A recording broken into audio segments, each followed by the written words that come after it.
Hello everyone, I just want to share this scripture. My heart is only for Jesus. Feel in love with God because He loved me when I couldn't even love myself. Romans 5 verse 8. I always thought that love was shaped like a heart, but it's really shaped like a cross. His steadfast love endures forever. The best relationship advice, love God first and everything else will fall into place. To have God is to have everything. God said, I know it's hard, but I promise what I have is better. I will save you and you will be a blessing. If today you hear His voice, harden not your hearts. The closer we come to the Lord, the more sensitive we become to sin in our life. The Lord is good to those who wait for Him. To anyone who seeks from Him and quietly wait for the salvation of the Lord, give your hand to Jesus. He can take care of you. He can protect you. He can give you eternal life. He loves us every much.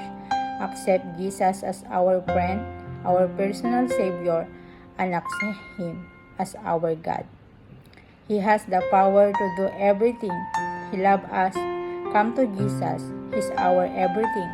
Jesus can transform any life. God's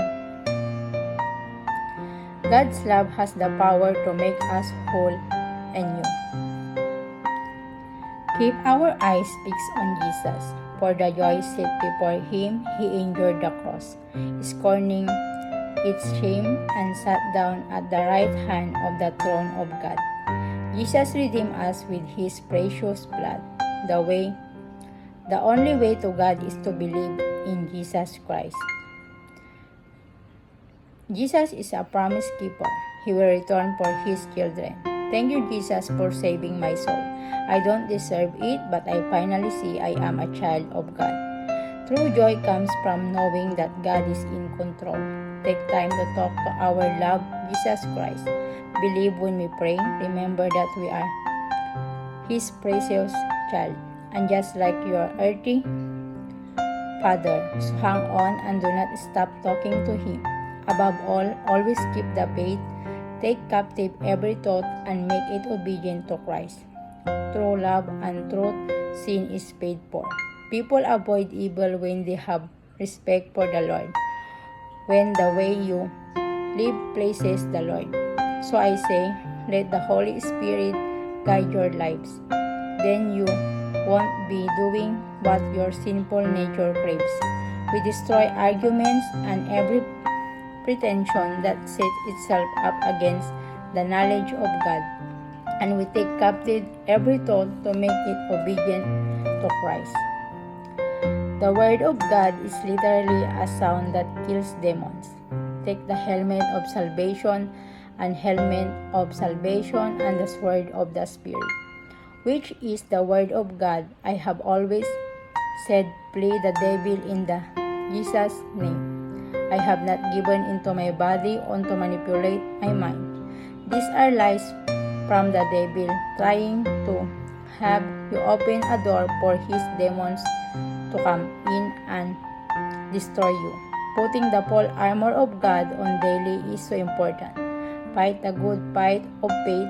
The more you are deliberately spending time with God, the easier it is to recognize when God is speaking. For there is one God and one mediator between God and mankind, the man Jesus Christ. Maybe things aren't going your way because they're going God's way. God keep working on me. Are you a true Christian? Are you a true follower of Jesus Christ? Are you a true His disciple? Are you denying yourself daily to follow Christ? Do not be deceived. Bad company corrupts good character.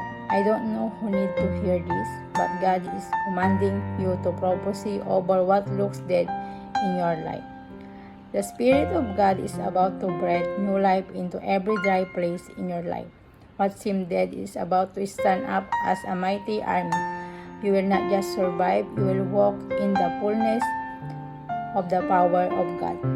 We're not going to understand everything, but God has a purpose.